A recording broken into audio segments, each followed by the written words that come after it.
L'odeur des pins, la forêt des Landes. Bienvenue à Saint-Léger-de-Balzon, 50 km au sud de Bordeaux. Le championnat de France des Sables Dragons s'implante dans le sud-ouest pour les manches 3, 4 et 5. Et c'est ici, sur cette terre sablonneuse, que le peloton du sable a posé ses valises. Comme d'habitude, les juniors sont les premiers à entrer en action. Les concurrentes féminines ont leur dossard rose, Maxime Saut, le rouge du leader. Départ à l'heure dite et sans encombre pour 1h30 de course.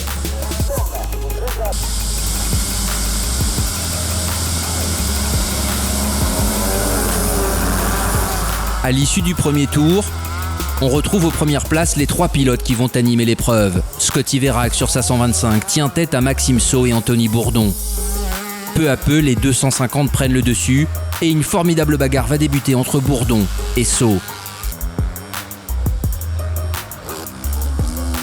Plus loin derrière, Lucas Queneau et Émeric Dupont se battent pour les places d'honneur. Chez les filles, Manon Audouard est la plus rapide devant Mathilde Queneau. Elles finiront 25e et 31e au scratch. En tête de la course, tout s'accélère dans les stands. Quentin Mauclair est déjà là, il abandonnera dans quelques tours.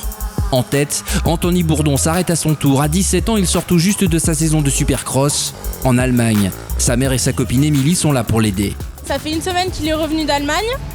Et du coup, il ne s'est pas entraîné vraiment dans le sable, à part 2 fois cette semaine où il est allé à Sort.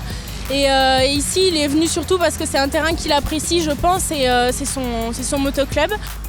Anthony Bourdon, chez lui, veut faire jeu égal avec le leader du championnat, Maxime Saut, qui s'arrête à son tour et reçoit les consignes de son entraîneur Alexandre Morel. Continue à piloter comme tu pilotes, ça va, tranquille, tranquille. Reste tranquille. Et non seulement déjà il va rentrer, en plus sa moto elle chauffe. Vas-y tranquille. T'as la moitié course, 45 minutes encore. Allez. L'information est passée, Maxime Saut repart en tête. D'autant qu'effectivement Bourdon rentre à nouveau au stand, le moteur de sa Husqvarna en surchauffe. Mais rien n'arrête le local de l'étape qui repart et prend même le temps de rassurer ses panoteurs.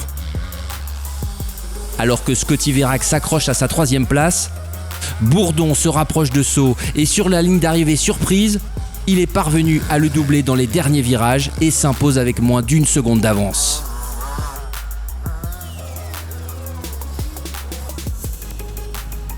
Ma moto a eu un problème, elle a fumé, elle a chauffé. Du coup, j'ai été obligé de m'arrêter et je suis reparti, le couteau entre les dents et je suis remonté jusqu'au dernier tour où je double Maxime Saut dans les derniers mètres et voilà, c'était une course énorme. Sur la fin de course, j'ai réussi à trouver des meilleures traces et je me sentais beaucoup mieux sur la moto. Et je me suis fait doubler dans les 2 derniers virages et je suis très déçu. J'ai essayé de tirer avec mon 125 mais c'était dur contre les 2,5. Et après j'ai géré ma course, j'ai fait un bon ravitaillement avec des bons mécanos, ça a été. Malgré sa déception, Maxime Saut fait la bonne opération au classement général et accentue son avance. Soleil radieux l'après-midi pour les quads. Les pilotes rejoignent leur machine et le parc fermé. 8 concurrentes sont au départ, presque 10% des participants. Parmi elles, la néerlandaise Kelly Verbraeken ou Justine Lesling, leader du classement général après 2 premières manches. Elles partiront en 3e ligne sur l'aire de départ étroite du circuit de Saint-Léger. Le but, c'est vraiment de gagner cette course pour rester en tête parce que c'est vraiment très serré avec les autres filles. Virginie est à 1 point et Kelly 1 point derrière Virginie, donc c'est très serré. Au bord de la piste, un public déjà nombreux et Steve Ramon en repérage pour sa première le lendemain sur ce circuit. Toujours aussi spectaculaire, le départ est donné à 14h. Jérémy Forestier sera le plus rapide au bout de la ligne droite.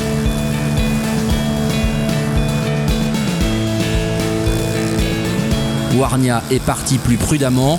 La course est lancée sur des bases extrêmement rapides. Les 5 premiers se tiennent en moins de 20 secondes.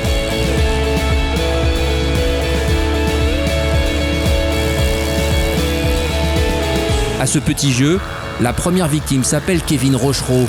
Bien parti, il cale une première fois, laissant les leaders s'échapper. On le retrouve au stand quelques minutes plus tard, dépité.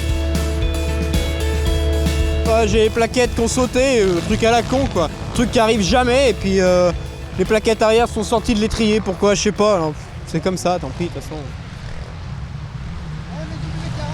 Kevin Rochereau, inconsolable, repartira, mais pour finir dans les profondeurs du classement. À la mi-course, c'est l'heure du ravitaillement. Axel Dutry est l'un des premiers à s'arrêter. Il joue sa place dans les 10 premiers. Pas de temps à perdre non plus pour les deux Jérémy, Forestier et Warnia. Un passage au stand éclair pour les deux hommes qui ont pris le large et se battent pour la victoire finale. Mais la logique est respectée et c'est bien Warnia qui creuse l'écart. Plus loin derrière, Florian Mongeau fait une belle remontée qui lui permet de s'incruster sur le podium, derrière Forestier. Après sa contre-performance à Loun-Plage, Jérémy Warnia reprend sa marche en avant et s'impose comme l'an dernier à Saint-Léger. Ses poursuivants, eux aussi, peuvent lever le poing. Il y a beaucoup de virages, le circuit est très sinueux avec beaucoup d'ornières. Du coup, c'est vraiment difficile à doubler, à moins de forcer un petit peu et puis se toucher. Et on va dire que c'est pas le but de la course. Du coup, je me suis dit que j'avais le temps. La course est longue, il faut pas s'énerver, prendre son temps, être calme. Et puis au bout d'un moment, ça a payé. Je suis satisfait de finir deuxième, je prends encore des bons points en championnat. Le principal, c'est d'être régulier, de marquer des bons points tout au long de l'année pour essayer d'être premier ou deuxième au championnat. Ce serait une bonne place. À un moment, ouais, je suis revenu à 2 secondes de lui. J'étais vraiment au pointage, j'étais vraiment collé à lui et je me suis dit que ça allait être possible. Après, j'ai eu des ampoules aux mains et j'ai vu qu'il est parti. Après, j'arrivais plus à tenir et je préférais assurer la 3e place pour dire de ne pas la perdre, quoi. Au classement général, Jérémy Warnia reprend la tête. Antoine Cherlin, 4e à Saint-Léger, est toujours sur le podium. Chez les féminines aussi, on a eu droit à une belle bagarre. Kelly Verbraeken, 20e au général, s'impose, mais la bataille pour la 2e place entre Virginie Dufour et Justine Lesling aura duré jusqu'au bout. Si l'on ajoute Émilie Bourgeois et Gwendoline Fiquet, elles sont 5 à rentrer dans les 40 premiers au scratch. Une vraie performance. J'ai pas pris un bon départ et du coup j'étais pas dans le bon wagon. Et après physiquement ça a été assez difficile pour moi, je suis étonnée, je comprends pas très bien. Moi je prends course par course parce que ouais, ça change vraiment. Ouais, en long j'ai cassé vraiment mon championnat, mais ça change chaque fois, donc je ne dis rien.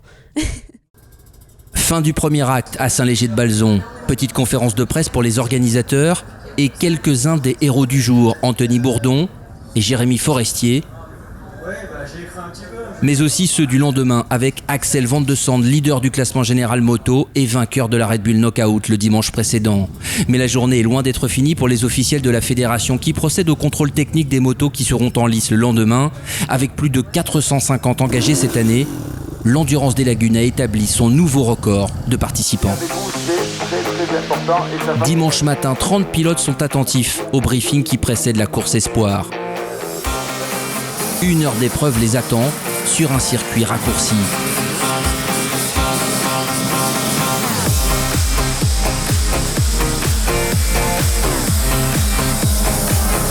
C'est un pilote minime, Valentin Madoulot, qui prend le meilleur départ, loin devant les autres. Mais rapidement, Alexis Collignon va revenir dans sa roue avant de prendre les commandes. Derrière lui, Antoine Alix est un solide 2e. Un peu plus loin, Florian Miot, mal parti, commence sa remontée. 2 passages obligatoires pour tous au stand. Les leaders y arrivent les uns après les autres. Antoine Alix est poussé par Julien Tournecy. Chez les Frétiniers aussi, la course est tendue. Adrien sur la moto veut rentrer dans le top 5. David, le père, l'encourage. Il est sur sa 3e épreuve du championnat. Pour l'instant, il est 6e dans la course. Il a fait ses 2 ravitaillements, tout est au point. Maintenant, il en reste un petit quart d'heure là, donc un peu de stress. Mais bon, il aime les courses assez longues. 7e place au final pour Adrien, à 3 minutes 25 du vainqueur, l'incontournable Alexis Collignon. Florian Miot prend la 2e place. Franchement, au début de course, vu comment c'était mou, je pensais que ça allait être plus difficile que ça, prendre la tête. Après, ça s'est un peu plus libéré. Certains ont fait des erreurs. Moi, j'ai su rester sur mes roues. J'ai mal géré le début de la course. Je suis parti très mal. Après, j'ai essayé de doubler. J'ai fait une chute qui m'a fait perdre moins 20 secondes. Alors temps de revenir, tout ça. Après ravitaillement, on a fait un bon ravitaillement. Je suis passé deuxième et j'ai resté deuxième tout le long de la course. Déception pour Antoine Alix qui écope de 30 secondes de pénalité pour non-respect de drapeau jaune. Il cède sa 3e place à Valentin Madoulo. Les espoirs en ont fini, les adultes prennent possession des stands. Petite accalmie avant la grande explication de l'après-midi. Dans le paddock, un invité de marque, Tom Pagès, qui s'offre une récréation dans le sable. Je ne sais pas du tout comment ça va se passer, je ne connais pas du tout la piste. J'ai fait 500 mètres à pied, donc je connais. Voilà, ça va être assez compliqué, mais bon, je vais simplement m'amuser, tester la moto et me préparer pour les prochaines courses en janvier. Ouais. On reverra donc Tom à Graillan et au Touquet. En attendant, les leaders ont pris possession de la première ligne. Chapelière, Mousset et les Belges Martens, Van de Sande et Steve Ramon pour sa grande première à Saint-Léger. La ligne droite du départ est noire de monde. Il est 13h30 quand la grille s'abaisse.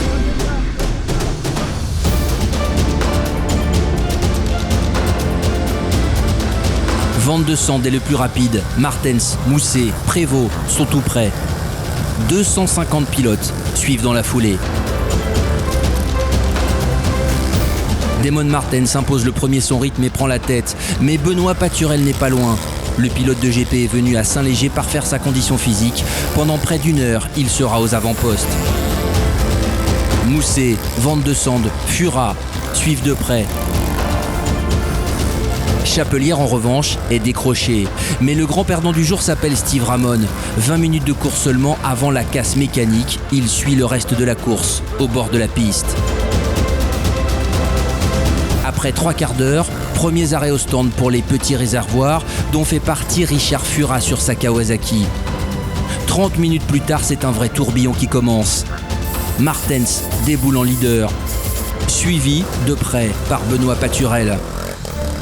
Alors deuxième, Chapelière, puis Mousset, puis Van de Sande s'arrête en l'espace de quelques secondes. Tous dans le même tour. Damon Martens est reparti en tête et va peu à peu creuser l'écart.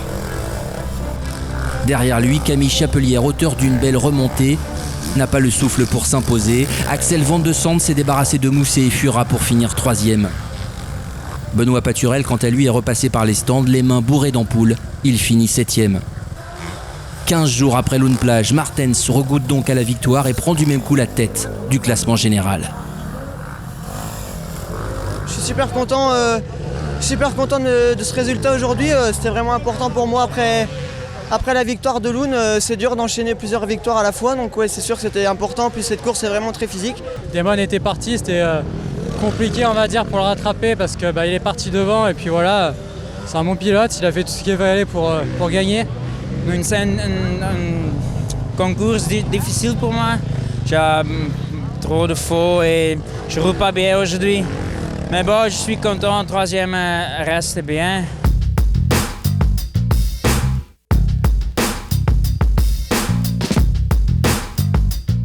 Exténué, Julien Tournecy finit 5e dans la roue de Richard Fura et prouve qu'il faudra compter désormais avec lui. Pas de repos pour tous les guerriers. Le peloton du sable remet ça dès ce week-end à Osgore. Ce sera déjà la 4e manche du championnat de France des Sables Dragons.